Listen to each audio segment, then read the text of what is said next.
This video is an overview of how to install the TxRax brush guard sensor housings. Inside your kit, you should have two inner housings that look like this. You should have two outer housings that look like this. And then you should have one hardware pack.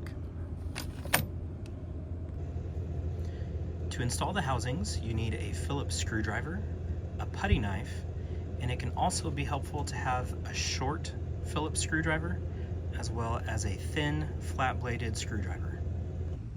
Step one is you need to remove the outer parking sensors from the bumper. The best way to do that is to turn your front wheels all the way to one side as shown.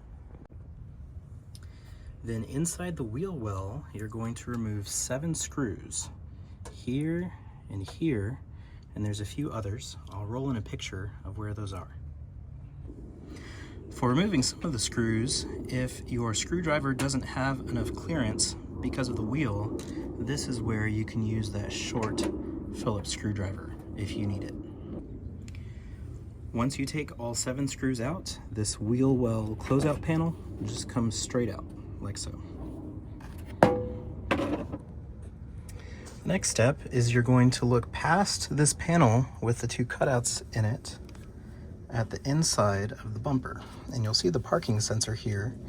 There's one retaining tab on top and there's one retaining tab on the bottom, and you're going to pinch those 2 together and gradually push it out like so. With the parking sensor now hanging out, you'll see this small button on the back side of the parking sensor. You'll depress that, and you can remove the parking sensor from the cable. To install the outer housings, we'll first take the supplied rubber grommet, fit it over the cable, and then you're going to work that grommet into the hole to kind of help protect that cable. Next, you're going to take the outer housing and place the cable through the housing, kind of thread it through, and that lets you attach the sensor. You can clip the sensor in place, and then find a good spot on the bumper, kind of slide it back and forth to find the most cable reach, and then you'll simply close the clamps and then take the supplied lock nuts and insert those into the back of the clamp. And you'll insert the screw into the front of the clamp, and then just tighten it down hand tight. And as you're tightening these down, you don't have to get them extremely tight, just hand tight. If the 2 sides of the clamp are touching very tightly, that's probably too much. Getting the inner sensors out is a little bit trickier because they're in there a little bit tighter. To the side of the inner sensor, you'll see a gap here, and I'll try to roll in a picture of what that looks like.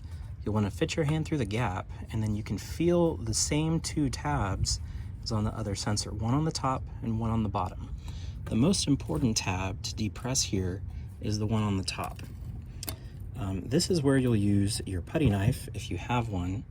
You want to depress that tab on the top, and then at the same time try to fit your putty knife at the top. You may need to start your putty knife closer to the bottom, kind of work your way up around to the top, and this is really the trickiest part of the whole installation. It is fairly likely, or a distinct possibility, that your plastic sensor ring may break during this process. And if so, that's fine. I've included a couple of extra ones in the hardware kit. All right. And now that the sensor is out, we can simply do the same thing, depress the small button on the back to remove the sensor from the cable. And then same as with the outer sensors, you put a rubber grommet on and then work it into that hole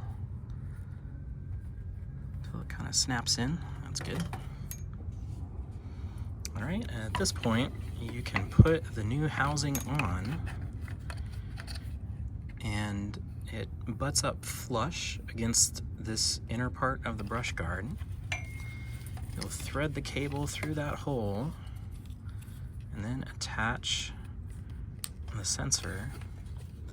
And do pay attention to the angle of the sensor here. For the sensor to point the right direction, it needs to be angled like so, with the thick part on top and the thin part on the bottom. Okay.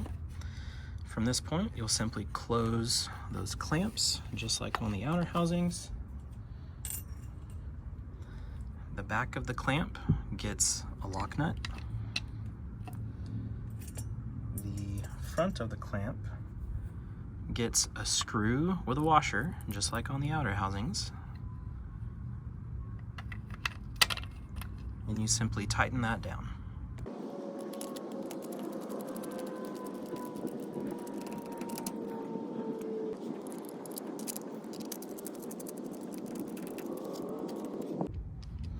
If that inner parking sensor ring did break or crack, like you can see here, that's why I've included these extra rings for you. They're pretty easy to remove and replace. You simply pry a little bit of plastic there, stick a fingernail in that one, throw the old one away. And then you want to be very careful which direction you put the sensor ring. So if you look at the clips, the long one is on the bottom, the short one is on the top. You want to orient your sensor ring to be like that, okay? And what's helpful to note is the sensor itself has this spine right here, and you want to align that spine with the V on the new sensor ring, okay? So you'll put those together like so, and then it can be very helpful to do this on a flat surface and just kind of push it straight down. But to show you on the video, it just snaps in place like that. Then you'll just reinstall the sensor in like so. One thing to note, if you install the new sensor ring like I did just by hand instead of doing it on a flat surface, you may find this rubber ring around the outside has become pinched, and so I do recommend trying to gently work that out. There we go. You can use a small flat bladed screwdriver very gently, or a toothpick or something like that.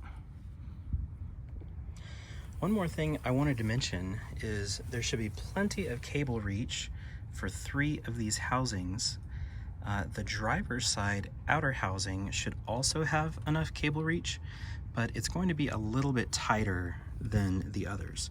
So as you're positioning the housing, if you can't get a good fit and it seems like the cable is too tight and you need a little bit more reach, then what you'll want to do is come to the inside of the bumper for that outer housing and find the parking sensor wire and follow it up with your hand past the Y. There will be a Y right here. Keep following it up, and then right here, I know it's hard to see, but you'll be able to feel it. There is one cable tie that you can clip, and then if you follow that same bundle up farther, there will be one more cable tie that you can clip. I think clipping the first one will be sufficient for most people that it's tight for.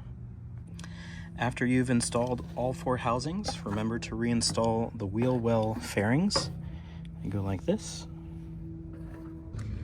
And then finally, this is what those housings will look like once they're installed.